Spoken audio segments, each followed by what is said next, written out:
Oke, bismillahirrahmanirrahim. Assalamualaikum warahmatullahi wabarakatuh. Alhamdulillahirabbil alamin wa bihi nasta'in wa ala umuri dunya waddin wa ala alihi wa sahbihi ajmain amma ba'd. Alhamdulillahirabbil alamin, anak-anak, kita bisa berjumpa kembali walaupun kita terbatasi oleh ruang, namun semoga dengan keterbatasan ini kita masih tetap adanya pembelajaran meskipun secara online. Nah, di sini pada minggu kali ini kita akan membahas mengenai berkembangnya Islam di Nusantara sebagai bukti Islam rahmatan lil alamin yang akan disampaikan oleh Ibu sendiri, yakni Ibu Nisa Nurjannah. Kita lanjut. Sebelum kita memulai pembelajaran pada hari ini, kita buka dengan berdoa bersama-sama. Berdoa dimulai. A'udzu billahi minasyaitonir rajim. Bismillahirrahmanirrahim. Raditu billahi robba wa bil islami dina wa bi Muhammadin nabiyyan wa rasula. Rabbi zidni ilman warzuqni fahman. Amin. Sebelumnya nih, sebelum kita langsung ke inti pembelajaran, Ibu mau bertanya terlebih dahulu, bagaimana kabarnya semuanya anak-anak?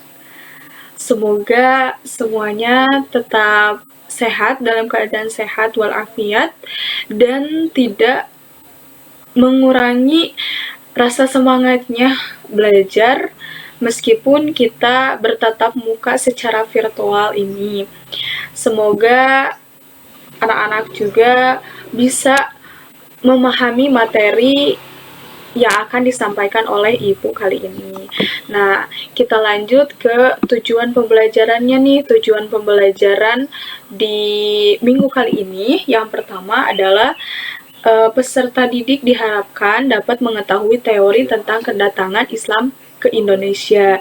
Nah, yang kedua itu menjelaskan cara-cara dakwah di Nusantara. Yang ketiga menjelaskan kerajaan-kerajaan Islam yang pernah ada di Nusantara atau di Indonesia ini, di negara kita yakni Indonesia.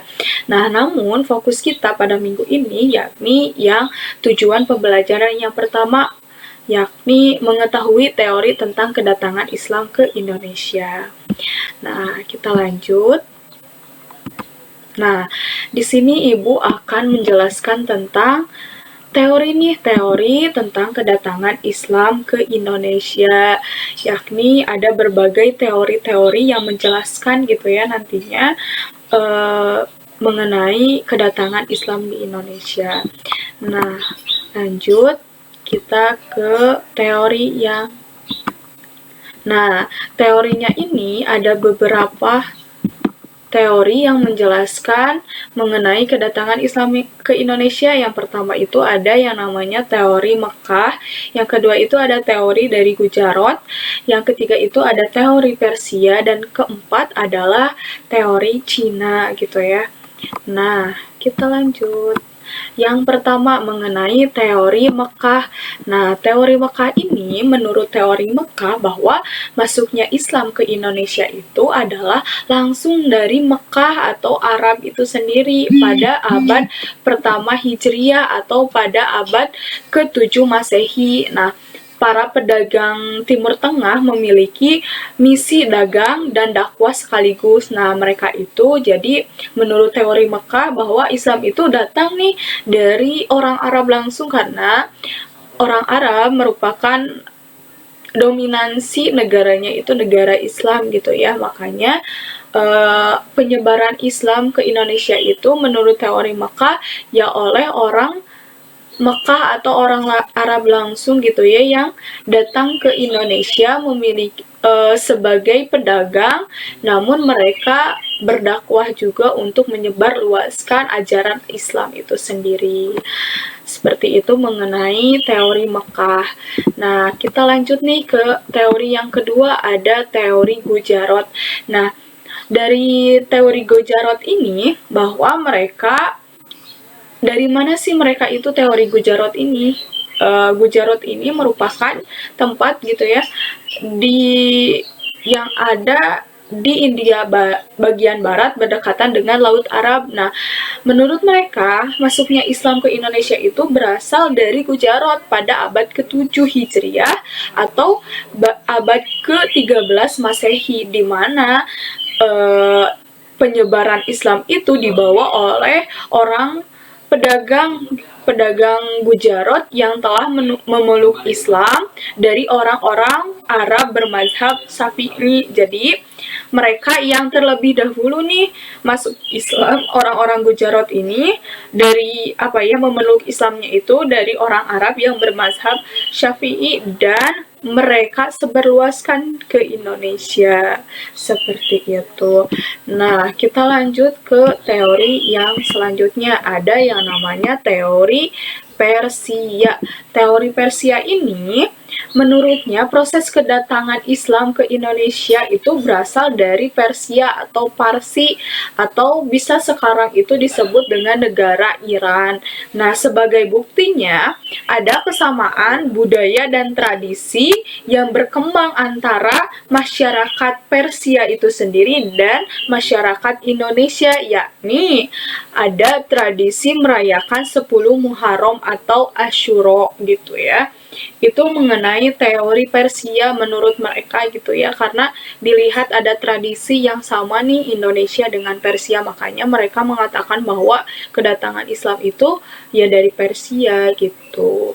Nah, kita lanjut ke teori selanjutnya, yaitu ada yang namanya teori Cina.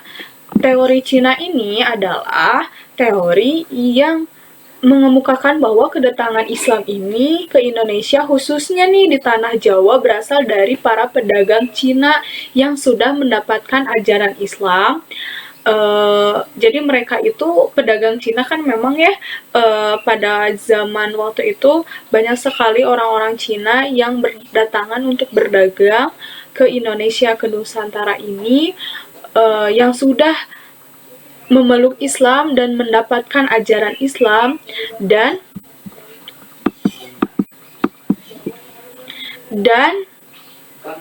mohon maaf sebelumnya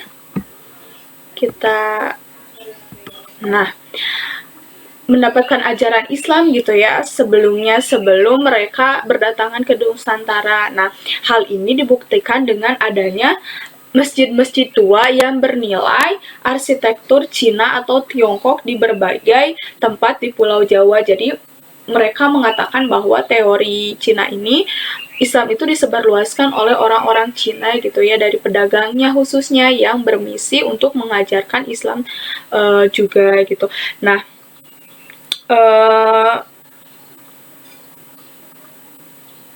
seperti itu mengenai kedatangan Islam ke Indonesia dari teori Cina. Nah, dari berbagai teori nih, 4 teori yang kita sudah jelaskan dan kita pahami dari 4 teori ini, bahwa semua teori ini tidak adanya hal yang kemutlakan atau kejelasan secara pasti karena semua teori ini semakin memperkaya khazanah keilmuan tentang sejarah Islam di Nusantara sejak masuk pada abad ke-7 Hijriah. Islam terus berkembang dengan pesat di bumi Nusantara sampai sekarang seperti itu. Jadi kita tidak bisa menentukan nih kemutlakan teori yang emang benar-benar ternyata teori ini yang lebih pasti gitu. Nah, itu kita tidak bisa gitu ya, karena dari teori-teori ini mendapatkan adanya kelemahan bahkan adanya kelebihan di dalamnya kayak gitu.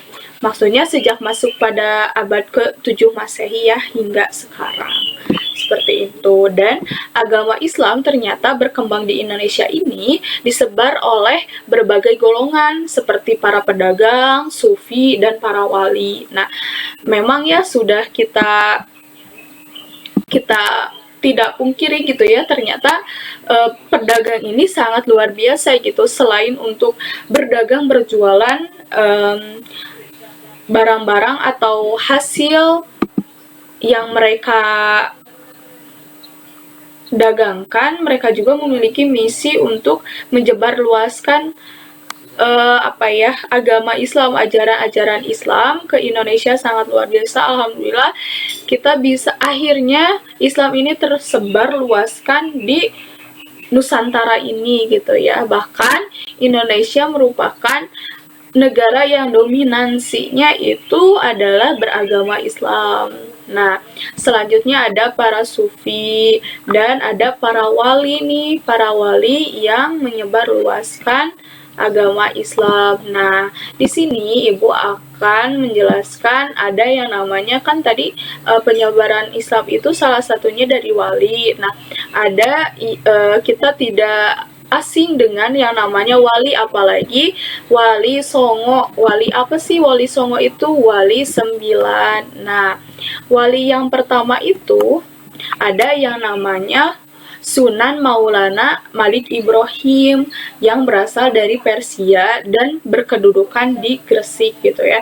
Yang kedua itu ada Sunan Ampel atau Raden Rahmat yang berkedudukan di Ampel atau Surabaya. Yang ketiga itu ada Sunan Bonang atau Raden Maulana Makdum Ibrahim yang dimana beliau tinggal di dekat Tuban di Bonang. Nah, selanjutnya ada Sunan Giri Sunan Giri gitu ya. Sunan Giri ini semulanya bernama Raden Paku yang berkedudukan di Bukit Giri dekat Gresik. Nah, Sunan Derajat yang selanjutnya ada yang namanya yang keenam namanya Sunan Derajat. Sunan Derajat ini juga nama aslinya itu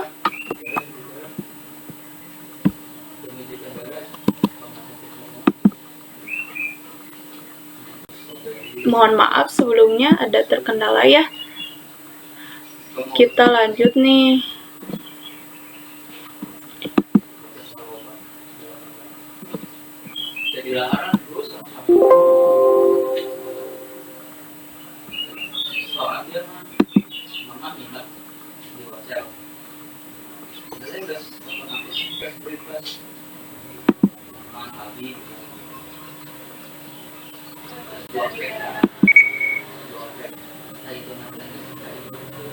Kita lanjut, ada yang keempat itu ada Sunan Giri atau semula bernama Raden Paku yang dimana berkedudukannya ini di Bukit Giri atau dekat Gresik. Nah, selanjutnya yang kelima ini ada Sunan Derajat atau Syarifuddin putra Sunan Ampel yang dimana berkedudukan di Derajat dekat Sedayu, Surabaya. Nah, yang keenam ini nih yang sudah sangat familiar ya di antara kita mengenai Wali Songo itu yang namanya Sunan Gunung Jati atau Syarif Hidayatullah yang berasal dari Pasai sebelah utara Aceh yang berkedudukan di Gunung Jati yakni di Cirebon.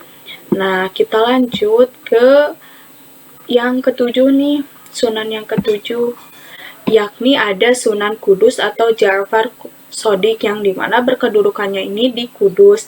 Yang kedelapan ada Sunan Kalijaga yang dimana nama aslinya itu Raden Mas Syahid yang berkedudukan di Kadilangu dekat Demak. Nah, yang kesembilan ada Sunan Muria atau Raden Umar Said putra Sunan Kalijaga berkedudukan di Gunung Muria atau di Kudus. Nah, mungkin cukup sekian ya mengenai pembahasan kita nih mengenai teori yang mengatakan bahwa teori-teori mengatakan bahwa kedatangan Islam di Nusantara itu ada 4 ya. Yang tadi yang pertama ada teori Mekah, ada teori Gujarat, yang ketiga ada teori Persia, yang keempat itu ada teori Cina. Nah, selanjutnya adalah Ibu akan menyampaikan adanya penilaian pembelajaran kita pada kali ini. penilaian pembelajaran kita ini, yang pertama itu kehadiran anak-anak semuanya, baik di PTMT maupun di e-learning gitu ya, di secara online gitu. Yang kedua itu ada lembar kerja siswa atau LKS gitu ya. Mohon untuk dicek di e-learningnya masing-masing bahwa adanya tugas LKS di setiap minggunya, dan jangan lupa untuk mengumpulkan. Nah, pengumpulannya itu diberikan waktu sampai 1 minggu, dari hari Senin sampai hari Sabtu, dan hari Sabtunya itu sampai jam 9 malam. Maka dari itu ditunggu untuk pengumpulan LKS-nya. Yang ketiga itu ada kuis di e-learning. Nah, kuis ini menjadi salah satu evaluasian bahwa siswa ini anak-anak dapat memahami materi yang telah disampaikan atau tidak. Nah, makanya adanya kuis di e-learning itu sendiri. Nah, mungkin cukup sekian yang Ibu dapat sampaikan mengenai pembelajaran hari ini. Nah, untuk itu, mari kita tutup dengan membaca hamdalah bersama-sama untuk pertemuan kali ini. Alhamdulillahirrabbilalamin, dan ditutup dengan doa subhanakallahumma wa bihamdika asyhadu an la ilaha illa anta astaghfiruka wa atubu ilaik. Amin.